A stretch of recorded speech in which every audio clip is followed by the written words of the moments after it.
Welcome back students. We have been already completed first part of the plant life flower. Now today we will continue this topic. Dear students, in the first part video of this chapter we have been already covered so many topics like the flower, parts of a flower, types of flowers, function of a flower, pollination, types of pollination. All these already covered in the first part of the video. Today we will start from the fertilization. And after fertilization, the fruit, dry and fleshy fruits, function of a fruit, the seed, types of seeds, germination of a seed and types of germination we will discuss. So till now we discuss about the pollination. As I told you earlier, there are two parts of reproduction. The first is pollination, we discussed already, and second one is the fertilization. So our pollination topic completed. Now we will do fertilization. What is fertilization? The process of fusion of male cell with the female cell is known as fertilization. This is the proper definition of fertilization. And how it will happen? This is the complete process. You can see in figure. You have to see the figure and listen to me. After reaching the stigma, the pollen grains develop a pollen tube which carries a male cell on its tip. The pollen tube travels through the style and reach the ovule inside the ovary. The ovule contains the female cell. When the male cell through the pollen tube reaches the ovary, it unites with the female cell. And this is called the fertilization, which I told you, the combination, the fusion of male cell to the female cell. And after fertilization, there will be so many other changes in every part of flower. You can see in the table, part of a flower, petals, stigma and anthers dry up and fall off. This is the after fertilization only. Sepals often dries up and stays attached. Ovary develops into fruits.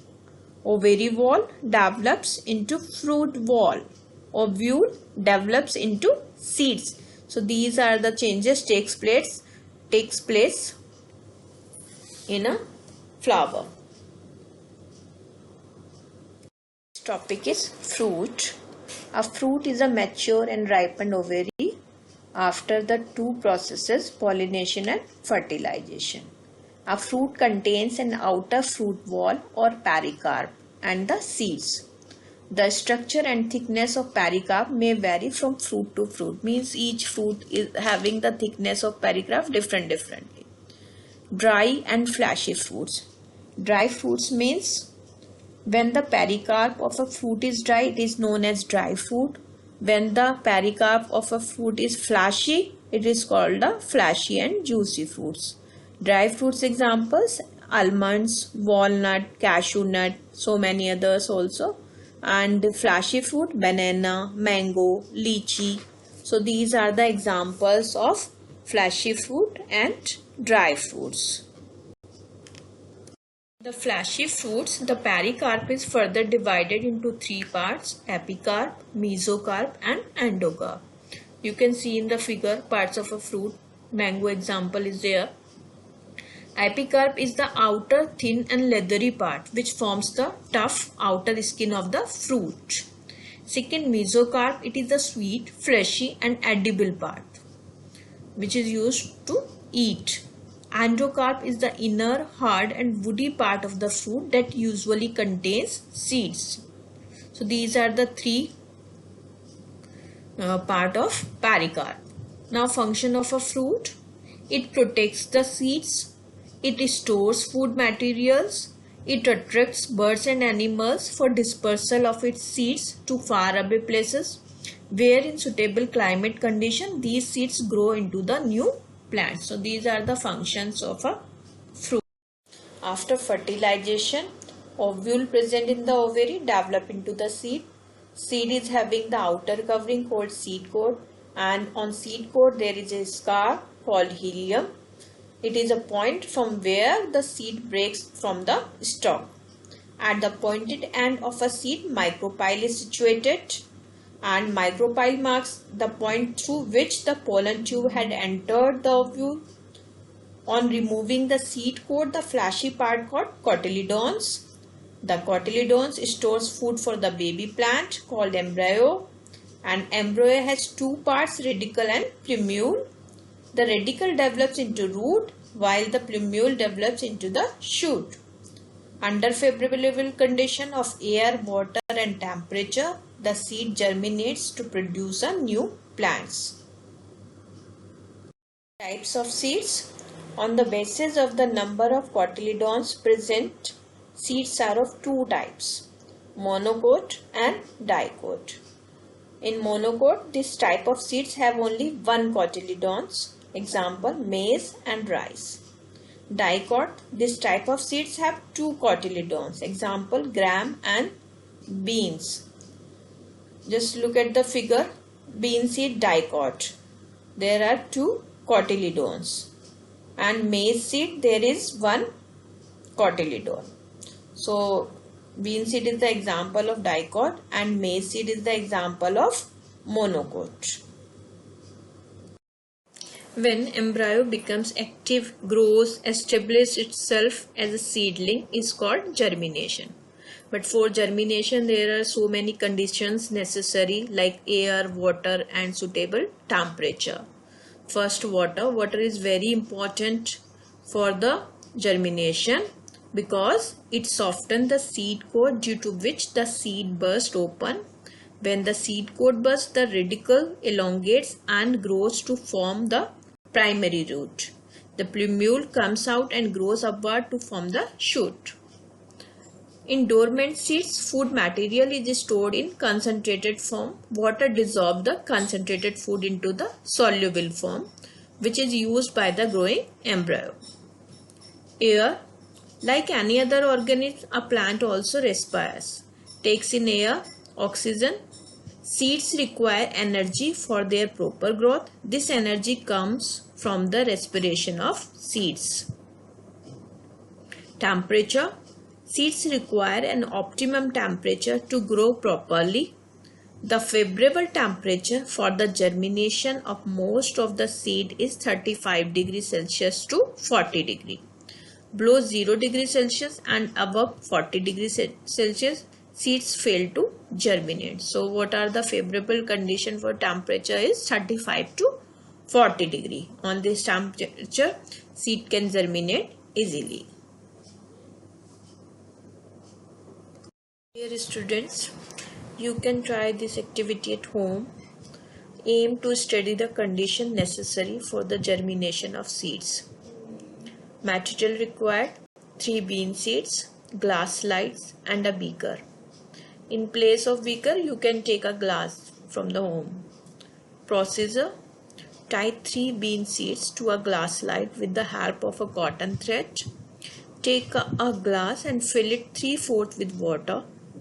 Dip the slide into the water in such a way that the lower seed is completely soaked in water, the upper seed is exposed to air, and the middle seed is half immersed in water and half exposed to air.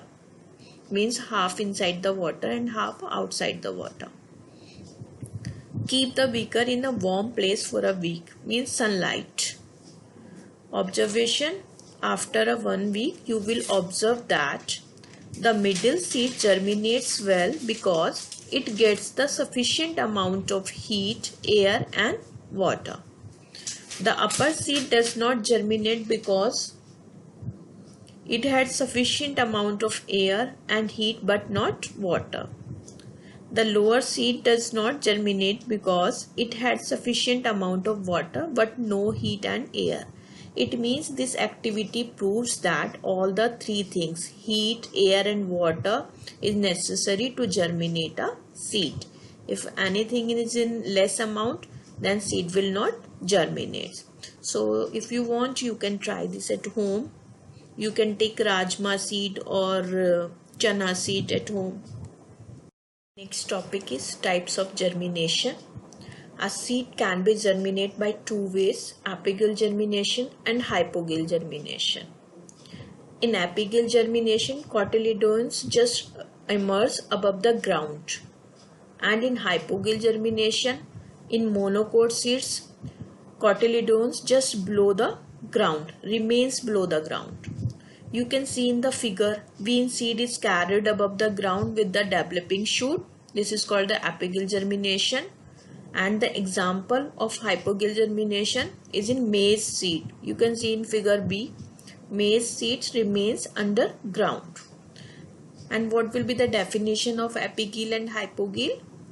In dicot seeds, the cotyledons thick with stored nutrients emerge above the ground during germination and then transport the stored nutrients to the developing seedling.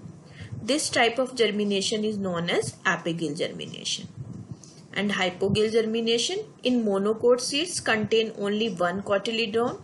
When these seeds germinate, the cotyledon remains below the ground. And this is called the hypogeal germination. And the examples, maize, groundnut and mango. Now your chapter is completed. I am summarizing the chapter. Flower is the most beautiful and attractive part of a plant. A flower performs the reproduction in plants. Calyx or petals are green color structure which form the outermost wall, while corolla or petals are colored other than green structures from second inner wall of a flower. Androecium and gynoecium are the third and fourth walls. The main function of the flower is to produce fruits and seeds. The process of transfer of pollen grains from the anther to the stigma of the same flower or another flower of the same type is known as pollination. This is the proper definition of pollination. It is of two types, self and cross. Cross-pollination of plants take place by various external agents like air, water, birds and insects. The process of fusion of the male cell with the female cell is known as fertilization. The fruit is a matured, ripened ovary. On the basis of the number of cotyledons present, seeds are of two types, monocots and dicots. If one cotyledon present, then monocot, and if two cotyledons present, then dicots. Germination of a seed is a process in which a dormant embryo becomes active and establishes itself as a seedling. Sufficient amount of water, air and suitable temperature are the conditions necessary for the germination of seeds. A seed can be germinated either by apigeal germination or by hypogeal germination. Means two types of germination is there in your book, apigeal and hypogeal germination. So your chapter is completed now. Thank you students for watching this video. After watching this video, you have to write your name, class and section in the comment box.